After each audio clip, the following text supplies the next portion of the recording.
అక్షయ తృతీయ ప్రత్యేక offer May 15 వరకు no wastage no packing on selected items. Lakshmi Srinivas jewellers opposite IT hub, Wyra road, Khammam.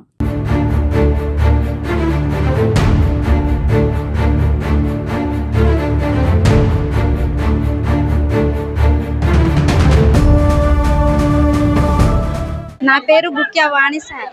నాకు పాయపురి విలేజ్లో నాకు మ్యారేజ్ చేశారు సార్. హిందూ మ్యారేజ్గా చేశారు సార్. అయితే కొంతకాలానికి నన్ను మానసికంగా ఏదించారు సార్. నువ్వు నాకు నచ్చలేదు, నువ్వు నాకు అవసరం లేదని నన్ను మానసికంగా మా అత్తయ్య, మా ఆయన, నా మరిది, నా ఆడుపడుచు భర్త వాళ్ళందరూ నన్ను ఏదించారు సార్. నువ్వు నాకు అవసరం లేదు, నన్ను బాగా జుట్టు పట్టుకొని కూడా కొట్టారు సార్. నువ్వు జుట్టు కట్టు చేసుకో, మాకు ఎందుకు, నా అవసరం లేదు, నువ్వు అసలే నాకు నచ్చలేదని మానసికంగా ఏదించారు సార్. అయితే నేను కడుపులో ఉన్నప్పుడు ఏదో పాలలో టాబ్లెట్ కలిపి ప్రెగ్నెన్సీ పోవాలని ప్రయత్నించారు సార్. అయితే నేను తాగలేదని మా అమ్మ వాళ్ళ ఇంటికాడ మా ఆయన వదిలేసి వెళ్ళిపోయింది సార్. అప్పటి నుంచి తీసుకెళ్తానంటే రాలేదు సార్ అసలే. అయితే పెద్ద మనసు సమక్షంలోనే సరే ఇప్పటి నుంచి మేము ఏం చెప్పమని తీసుకెళ్లారు సార్. అప్పుడు కూడా 5 నెలలు కడుపు ఉన్నప్పుడు ఏదో గమ్ము డబ్బా మా ఆయన బలవంతం చేసింది సార్ తాగమని. అందరికీ కేకలు ఎంచినా ఎవరు రాలేదు సార్. అప్పుడు కూడా పంచాయతీ జరిగింది 2 సార్లు. పంచాయతీలో కూడా ఏం మాట్లాడదు, సరే ఇప్పటి నుంచి చూసుకుంటామని అంటున్నారు సార్. ఇప్పుడు 7 నెలల కడుపులో ఉన్నప్పుడు నన్ను మా అమ్మ వాళ్ళ ఇంటికాడ పంపేశారు సార్ డెలివరీకి.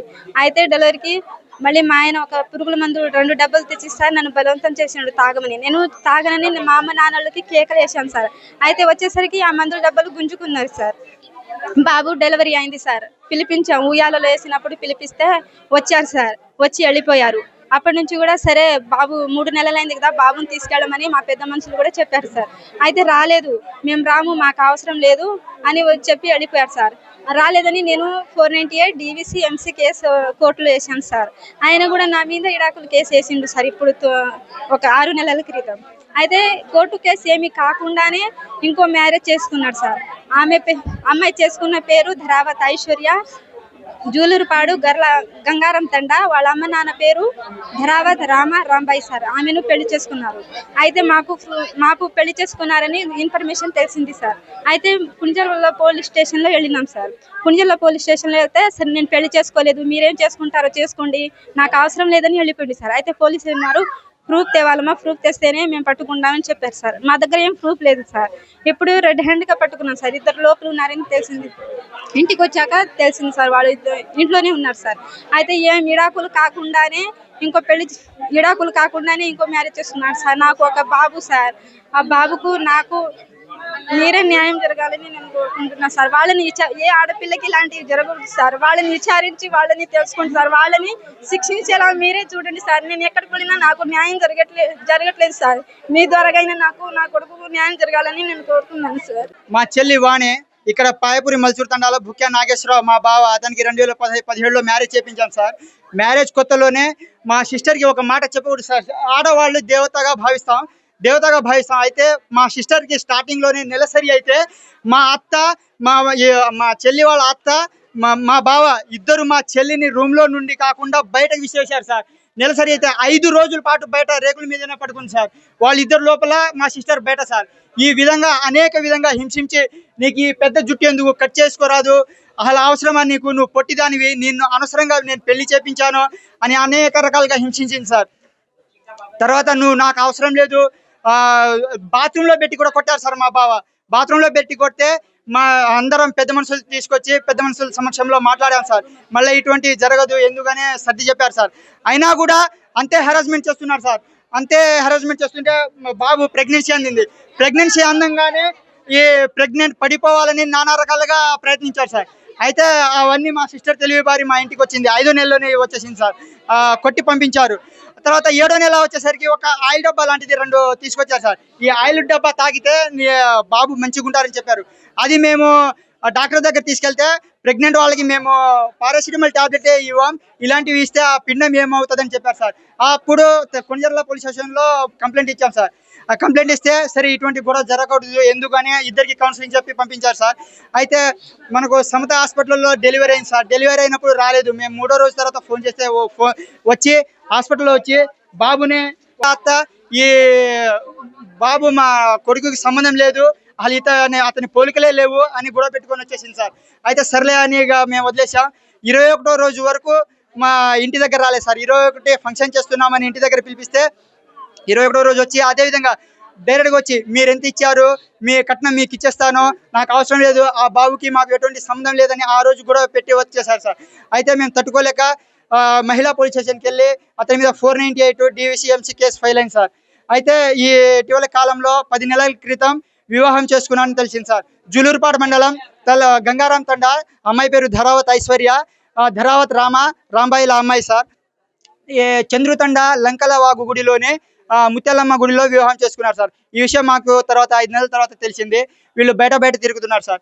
అయితే మేము కొణిజర్ల పోలీస్ స్టేషన్లో కంప్లైంట్ ఇస్తే మీ దగ్గర ఏమైనా ప్రూఫ్లు ఉన్నాయంటే మా దగ్గర ఎటువంటి ప్రూఫ్లు లేదు సార్, ఈ సమాచారం ఉంది అని చెప్తే వాళ్ళని కూడా పిలిపించారు. నేను ఎటువంటి పెళ్లి చేసుకోలేదు అని చెప్పుకొచ్చారు సార్. అయితే మీరు పెళ్లి చేసుకోకపోతే మా సిస్టర్ వెళ్తానని చెప్పింది సార్, నేను కాపురానికి వస్తాను. అయితే నాకు అవసరం లేదు, హలో నేను పెళ్లి చేసుకోలేదు, నువ్వు నాకు అవసరం లేదని చెప్పేశారు సార్. అక్కడ కూడా గొడవపడి రిటర్న్ వచ్చేసారు సార్. అయితే మాకు ఇక్కడ ఉన్నారనే తెలిసింది సార్, ఉన్నారని తెలిసి రెడ్ అలర్ట్గా పట్టుకుందామని వచ్చాను సార్. వాళ్ళిద్దరు లోపలే ఉన్నారు. ఇది సమాజంలో ఆడపిల్లలు ఉండొద్దు, పుట్టొద్దు అని ఎందుకు అనుకుంటున్నారంటే సార్, వాళ్ళని పెంచి పోషించే స్తోమత లేక కాదు సార్, ఇలాంటి దుర్మార్గుల చేతిలో ఎలా బలైపోతున్నారనే ఉద్దేశంతో ఆడపిల్లల్ని కనొద్దంటున్నారు. నాకు ఇప్పుడు అనిపిస్తుంది సార్, ఒక్క చెల్లి సార్ ఎంతో గౌరవంగా పెంచి ఇంత కట్నం ఇచ్చి అతనికి కాపురం చెడిపోవాలని ఏనాడు కూడా ఆశించలేదు సార్. తన అత్త, తన భర్త, ఆడపడుచు భర్త వాళ్ళు కూడా వచ్చి నువ్వు ఇంతే కట్నం తెచ్చావు కదా ఏంది అని అనేక రకాలుగా హింసించారు సార్. మాకు వాళ్ళు విచారించి మాకు తగిన న్యాయం చేయాలని కోరుకుంటున్నాను సార్. సార్ ఈ గత 8 సంవత్సరాల క్రితం వీళ్ళ పెళ్లి వివాహం జరిగింది సార్. వీళ్ళ వివాహం జరిగిన తర్వాత అమ్మాయిని పెళ్లి చేసుకున్న కాడ నుంచి ఒక 6 నెలలు దాకా బాగా ఇబ్బంది పెట్టారు. అప్పుడు కూడా మా తండ పెద్ద మనుషులు మేము అందరం వచ్చి వీళ్ళకి నచ్చజెప్పి ఇక్కడ ఉంచిపోయినాం. ఆ తర్వాత అమ్మాయికి డెలివరీకి అని అమ్మపాలెం పంపించారు. పంపించిన తర్వాత అప్పటి నుంచి నాకు వద్దని విడాకులు కావాలని అతను కోరుకున్నాడు. సరే మీ అమ్మాయి నాకు మెయింటెనెన్స్ ఖర్చు కావాలని కోర్టులో పెట్టుకొని కోర్టులో కేసు నడుస్తూనే ఉంది. అయినా కూడా ఎవరికి తెలియకుండా దసరా పండుగ రోజు పెళ్లి చేసుకున్నాడు. పెళ్లి చేసుకొని మాకు ఇన్ఫర్మేషన్ తెలిసిన తర్వాత మేము అడిగితే నేను పెళ్లి చేసుకోలేదు అమ్మ, నేను ఉత్తగానే ఇట్నే ఉన్నానంటే మేము అమ్మాయికి మళ్ళీ మీ ఇంటికాడ పంపిస్తాం, మీరు సంసారం మంచిగా చేసుకోండి అని చెప్తే నాకు నాకు 5-6 లక్షల రూపాయలు ఎక్స్ట్రా ఇవ్వమన్నారు. అయినా ఇస్తామన్నాం. ఇస్తామన్నా కూడా 15 రోజులు డేట్ పెట్టారు. మళ్ళీ 15 రోజులు పొడిగిచ్చారు సార్.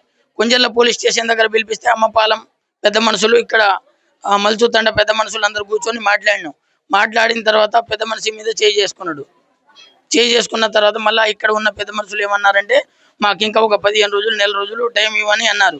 ఆ పెద్ద మనుషులు కూడా అడిగితే ఇక్కడ ఉన్న పెద్ద మనుషులు ఏమన్నారంటే పెళ్లి చేసుకోలేదు, ఆయన ఉత్తగానే ఉన్నాడని చెప్పారు.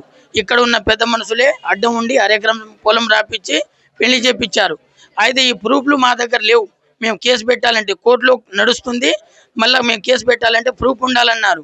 అయితే ఈ అమ్మాయి ఇప్పుడు రెడ్ హ్యాండ్గా వచ్చి వాళ్ళు ఇద్దరు ఇంట్లో ఉండగా ఇప్పుడు పట్టుకొని వీళ్ళకి ఇక్కడ ఉంచేసి మిమ్మల్ని పిలిపించాం సార్, న్యాయం చేయాలని కోరుకుంటున్నాం. ఏ ఆడబిడ్డే ఇక్కడ పోలీస్ స్టేషన్లో కానీ ఎక్కడైనా మేము కంప్లైంట్ ఇచ్చినా సరిగా పట్టించుకోవట్లేదు. సిఐ గారిని, ఎస్పీ గారిని, డిఎస్పీ గారిని, కలెక్టర్ గారిని వేడుకుంటున్నాం. ఇలాంటి ఆడబిడ్డకి ఇంకో ఆడబిడ్డకి అయితే అన్యాయం జరగకుండా న్యాయం చేస్తారని కోరుకుంటూ ఆశిస్తున్నాం సార్.